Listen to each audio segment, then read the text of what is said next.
आदरणीय सभापति जी,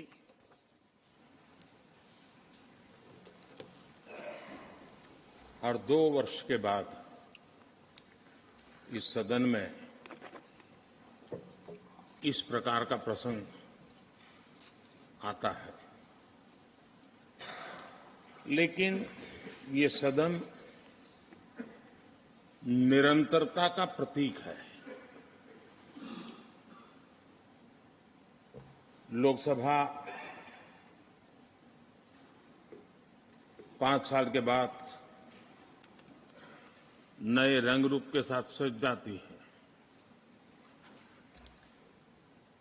ये सदन हर 2 वर्ष के बाद एक नई प्राण शक्ति प्राप्त करता है, एक नई ऊर्जा प्राप्त करता है, एक नए उमंग और उत्साह का वातावरण भर देता है।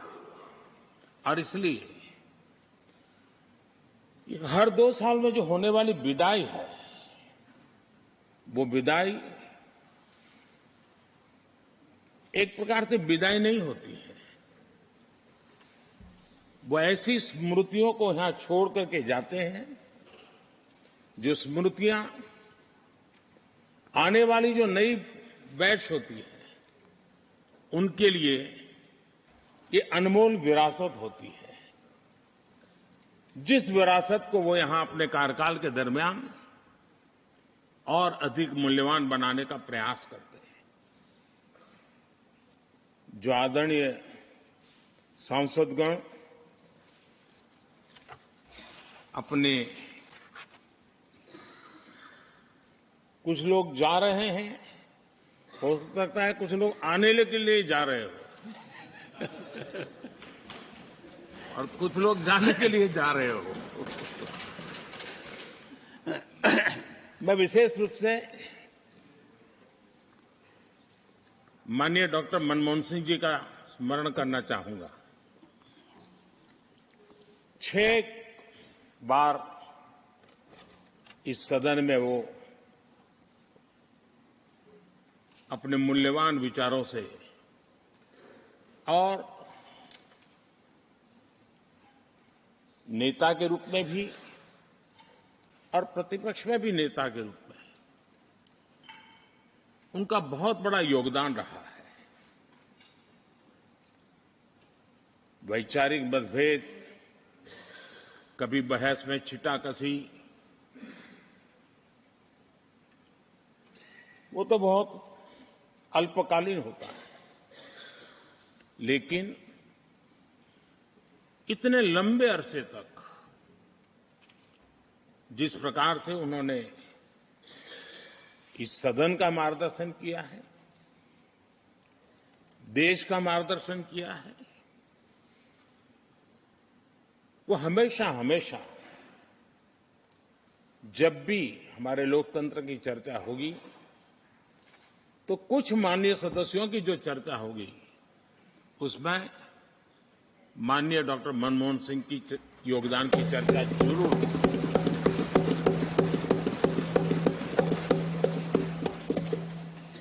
और मैं सभी सांसदों से, चाहे इस सदन में हो या उस सदन में हो, जो आज है वो शायद भविष्य में आने वाले हो, मैं उनसे जरूर कहूंगा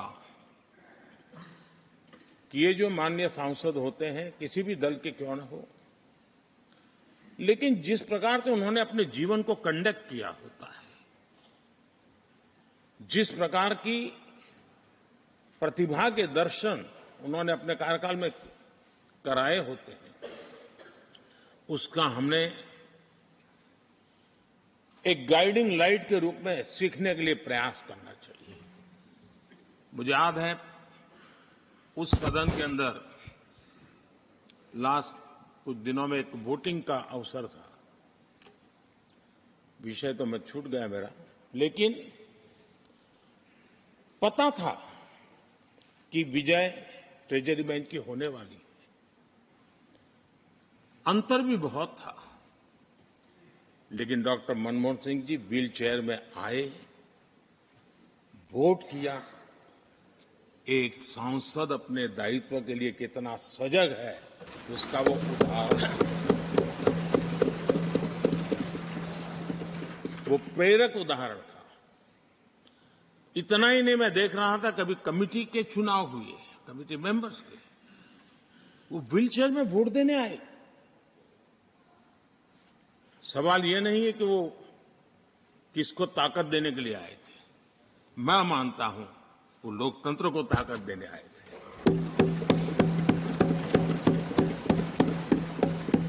और इसलिए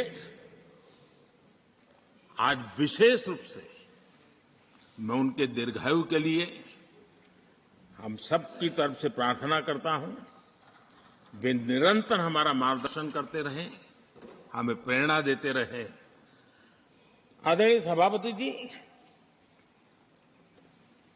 जो हमारे साथी नए दायित्व की ओर आगे बढ़ रहे हैं, इस सीमित विस्तार से एक बड़े विस्तार की तरफ जा रहे हैं, राज्यसभा से निकल करके जनसभा में जा रहे हैं, तो मैं मानता हूं उनका साथ, यहां का अनुभव, इतने बड़े मंच पर जा रहे हैं, तब देश के लिए एक बहुत बड़ी पूंजी बनकर के निकलेगा।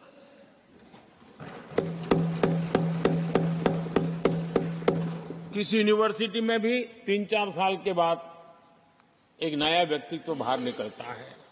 ये तो 6 साल की विविधताओं से भरी हुई है, अनुभव से घड़ी हुई एक ऐसी यूनिवर्सिटी है जहां 6 साल रहने के बाद कोई भी व्यक्ति ऐसा निखर करके निकलता है, ऐसा तेजस्वी बन करके जाता है, वो जहां भी रहता है, जिस भूमिका से रहता है, वो अवश्य हमारे कार्य को अधिक ताकतवर बनाएगा, राष्ट्र के काम को गति देने का सामर्थ्य देगा। ये जो माननीय सांसद जा रहे हैं, एक प्रकार से वो वैसे ग्रुप है जिनको दोनों सदन में रहने का, पुराने वाले संसद के भवन में भी और नए वाले संसद के भवन में भी उनको रहने का अवसर मिला। ये साथी जा रहे हैं, वो आजादी के 75 वर्ष अमृत काल का, उसके नेतृत्व का साक्षी बनकर के जा रहे हैं। और ये साथी जो जा रहे हैं, हमारे संविधान के 75 साल, उसकी भी शोभा बढ़ाते हुए आज हम सबके के साथ जा रहे हैं, तो अनेक स्मृतियां लेकर के जा रहे हैं। हम वो दिन भूल नहीं सकते कि कोविड के कठिन कालखंड में हम सब ने परिस्थितियों को समझा, परिस्थितियों के अनुकूल अपने आप को गढ़ा। यहां बैठने के लिए कहा तो यहां बैठो, वहां बैठने के लिए कहा तो वहां बैठो, उस कमरे में बैठने के लिए कहो। किसी भी दल के किसी भी सांसद ने ऐसे विषयों को लेकर के देश के काम को रुकने नहीं दिया। और कोरोना के वो कालखंड जीवन और मौत का खेल था, घर से बाहर निकले पता नहीं क्या होगा। उसके बाद भी माननीय सांसदों ने सदन में आकर के देश की जिम्मेवारियों को निभाया, देश को आगे बढ़ाया। और इसलिए मैं समझता हूं कि उस कालखंड ने हमें बहुत कुछ सिखाया है। संकटों के बीच भी भारत की संसद में बैठे हुए व्यक्ति कितने बड़े दायित्व को निभाने के लिए कितना बड़ा रिस्क भी लेते हैं और कितनी कठिनाइयों के बीच में काम भी करते हैं, इसका अनुभव भी हमें हुआ। सदन में खट्टे मीठे अनुभव भी रहे। हमारा कुछ दुखद घटनाएं भी रही। कोविड के कारण हमारे कुछ साथी हमें छोड़ के चले गए, आज हमारे बीच नहीं है। वो भी सदन के इसी कालखंड के कुछ प्रतिभाएं थी जो हमारे बीच से चली गई। वो एक दुखद घटना को हमने स्वीकार करते हुए भी हम आगे बढ़ते रहे। और भी ऐसी कुछ घटना हुई, कभी कभी फैशन परेड का भी हमने दृश्य देखा। काले कपड़ों में सदन को फैशन शो का भी लाभ मिला। तो ऐसी विविधताओं के अनुभव के बीच हमारा कार्यकाल बीता। और मैं तो अब खड़गे जी आ गए हैं तो मेरा एक धर्म तो निभाना ही पड़ता है मुझे। कभी कभी कुछ काम इतने अच्छे होते हैं जो बहुत लंबे समय तक उपयोगी होते हैं। हमारे यहां कोई बच्चा कुछ अच्छी चीज कर लेता है, कोई बच्चा अच्छे कपड़े वपड़े पहन करके अवसर के लिए तैयार होता है, तो परिवार में एक आध स्वजन आ जाता है, अरे किसी की नजर लग जाएगी, इसको काला टीका कर दो, तो ऐसे काला टीका कर देते हैं। आज देश पिछले 10 साल में समृद्धि के नए नए शिखर सर कर रहा है। एक भव्य दिव्य वातावरण बना है, उसको नजर न लग जाए, इसलिए काला टीका करने का एक प्रयास हुआ है। मैं उसके लिए भी खरगे जी का बहुत धन्यवाद करता हूं, ताकि इस हमारी प्रगति की यात्रा को कोई नजर न लग जाए। ये नजर न लग जाए इसलिए आपने आज जो काला टीका किया है, मैं तो सोच रहा था सब काले कपड़ों में आएंगे, लेकिन शायद काला जोदू खिंचते खिंचते खिंचते ब्लैक पेपर तक चला गया है। लेकिन फिर भी मैं उसका भी स्वागत करता हूं, क्योंकि जब भी अच्छी बात होती है काला टीका नजर न लग जाए, इसलिए बहुत जरूरी होता है। और उस पवित्र काम को, और आज जिस उम्र के हैं उस व्यक्ति जब ये काम करता है तो जरा अच्छा रहता है। तो मैं इसके लिए भी आपका आभार व्यक्त करता हूं। आदरणीय सभापति जी, ये विषय कोई लंबा बोलने का तो है नहीं, लेकिन हमारे यहां शास्त्रों में एक बहुत बढ़िया बात कही गई है। शायद हमारे सब साथी जा रहे हैं तो जो कमी भी हमें महसूस होगी उनकी, क्योंकि उनके विचारों का लाभ जो आ जाएंगे वापिस, वो तो और तेज तर्रार होकर के आएंगे। जिसको हमला करना है वो भी मजेदार हमले करेंगे, और जिसको रक्षा कवच बनाना है वो भी बढ़िया बनाएंगे। वो अपना काम चलता रहेगा। हमारे यहां शास्त्रों में कहा गया है,